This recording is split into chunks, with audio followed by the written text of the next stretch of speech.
My name is Petty Officer Bryant Sharp, and I am a first class Petty Officer, which is the rank of E6. I actually joined the Navy during my senior year of high school. Why did you join the Navy?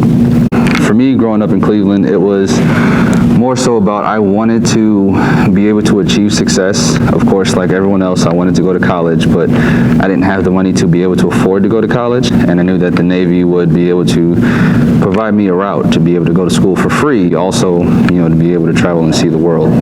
What is the hardest thing you've had to do in the Navy? I would say the initial adjustment of not being around my family every day. What opportunities has the Navy given you? For starters, I would say that the Navy has allowed me to purchase my own home.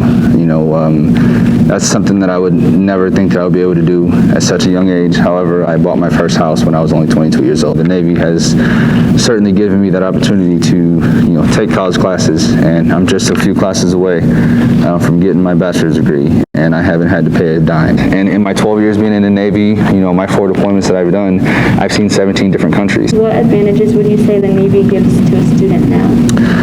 I would say, considering one thing that a lot of kids want to do is they want to go to college, but one thing that kids don't necessarily think about is the astronomical cost of tuition. If a student would like to join the Navy, how should they go about it? Well, of course, you always want to start by doing your own research, and then you will contact your local Navy recruiter, which, for Indian Lake High School, that would be me.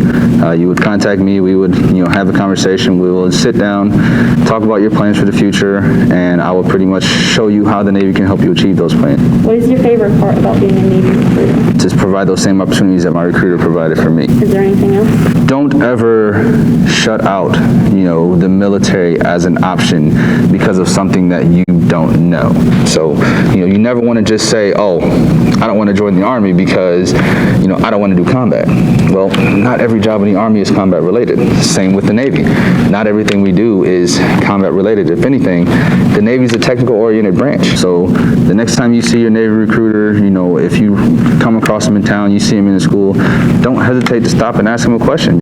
So when I was talking to the Navy officer, he mainly talked to us about the daily routine of the officers and what they did every day. You get free education in college while you're there, and you get to travel the world. We talked about what you do, what he does, and how you can play sports and the education you can get while you're in the Navy and how they'll pay for your full college.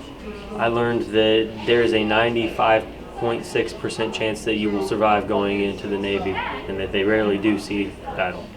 One other thing I learned was you can play sports while you're getting your degree and be in the Navy. Okay. Ban Book Week is a campaign started in 1982 by librarians to stop the banning of books. So stop by the library and check out a banned book. Books are banned for a number of reasons, like Harry Potter and the Sorcerer's Stone for sorcery banned in the Christian community, and even things like Captain Underpants being banned in schools for its inexplicit pictures. Banned Book Week is about freedom, and there are people out there that want to decide what you can read and what you can't, but public libraries believe that people should be able to read whatever they want, and so they're showing you that there are lots of different ideas out there, and you should have the freedom to read what you want. Have you ever needed to ban a book from the library? No, but there have been a couple that I wish maybe didn't give or put the ideas out there for teens that are in the book. What are some of the most challenged books that you have in the library? Well, we have a few of them right here, and some of the newer ones, I believe The Hate That You Give is a newer one. Perks of Being a Wildflower has been out for a little while.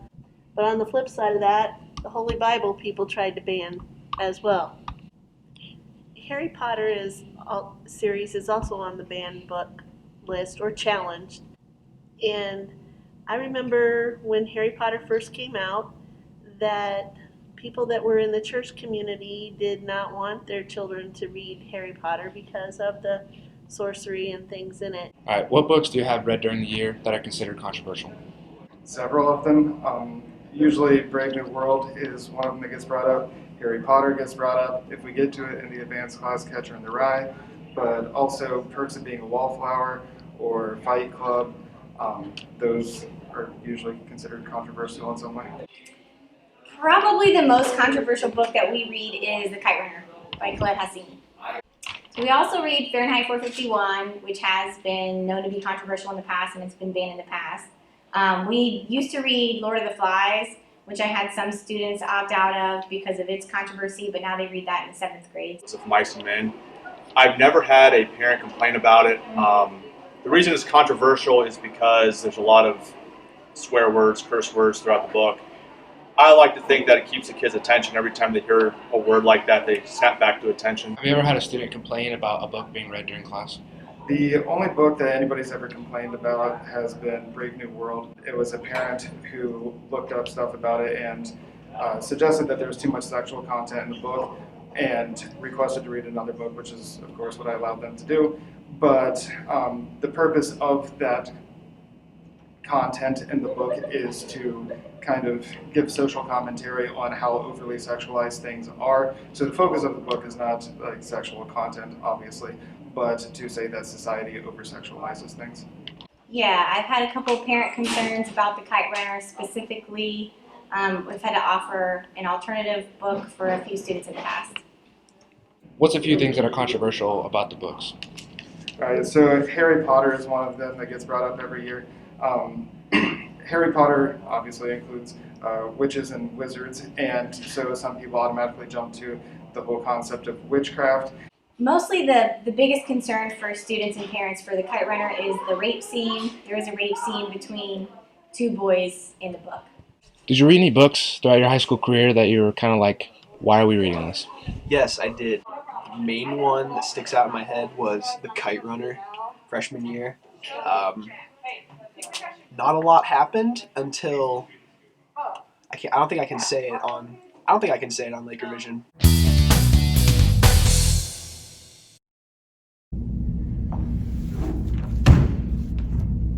Have you ever heard of BPA? Business Professors of America? If not, let me tell you about it. I've been here for 3 years. I have been in it. This is my 4th year being in BPA. For 4 years. You take a lot. Some people that like play sports and stuff get limited because they can't go to OSU or anything, but there's a lot of fun field trips and stuff that actually deals with business. But UNOH, OSU, the Bowl-a-thon, and we were, for state last year, we were going up, I don't remember where, but we were going to go to a hockey game. Last year or a couple years ago, I was the historian. I did nothing for it, but Recommend BPA? yeah, it's a fun thing to do. Like it's more of like an actual like interaction type field trip stuff. You don't just go to have fun. Like you actually learn some stuff. Yes, this is my favorite club. When I came here, because I'm actually a High Point satellite teacher, and when I came here with this job, I brought BPA to Indian Lake. Well, for one, it's a good club to be in. It looks good on your resume or on your college application. But also just the being around business people and just that atmosphere is beneficial. The deadline was Friday, but you have to be in a business class to be in BPA. So as long as you're as long as you take one class, then you can be in BPA. And once you're in your 3rd class, 3rd or more, then you're in BPA regardless, like whether you want to or not, you're like automatically in it. So this year we have 43 members, and some of the fun things that we do, we have a bowl-a-thon for Special Olympics where we raise money for Special Olympics and go bowling and out to lunch. Go to Ohio State and listen to business leaders, and then we get to watch a men's basketball game and tour the campus. We also have competitions in different events in business, and you start off at the regional competing against people in our region. If you're good enough, then you go to state, which you get to go to Columbus and stay overnight. And if you place at state, then you get to go to nationals. And this year nationals is in Orlando, Florida. So, which teacher are you intimidated by? Run around the school and ask teachers and students which teacher they are most intimidated by. Let's go see. What teacher are you most intimidated by? Mrs. Oakley. Mr. Rogers. Mr. Dunn. Mr. Rapp. What? I don't know, he just gives me that vibe. Mr. Lillard, because he's my uncle, or my cousin, whichever, I don't know. Coach Snap, he makes me run. Mr. Lillard, because of baseball. Mr. Rapp, because he could make me run whenever. Ryan Lillard.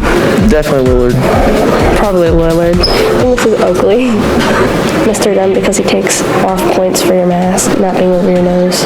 Mrs. Oakley, because I feel like she likes to have fun, but then when she needs to be serious, she really puts the hammer down. I'm not really that scared of any teachers, but if I had to say anyone, it'd probably be Mr. Snap. At the beginning of the year, it was Mr. Sanford. Why? Because he was just like really intense, and I felt like I needed to follow the rules, or else I'd probably get yelled at. Mr. Ark was my geometry and algebra teacher, along with Mr. Shaw. They were both very good teachers, but you just knew not to cross the line with them. Mr. Coburn. He used to throw desks and break windows. I remember one gentleman, and he stands out and will always stand out. His name is Mr. Shaw. He was a science teacher, I believe, when I was in middle school. Very stern disciplinarian. What's your most intimidating teacher of all time? Mr. Shaw, 7th grade science. Why? He's an ex-Marine. When I was going through school, it's hard to pick just one. My 7th grade science teacher, Mr. Shaw, he was pretty intimidating, keep you in line. High school geometry, Mr. Ark, could keep you in line, and you always got to throw Coach Coburn in that mix. He was a science teacher at the time, and when sometimes you could hear the girls scream from the other end of the school.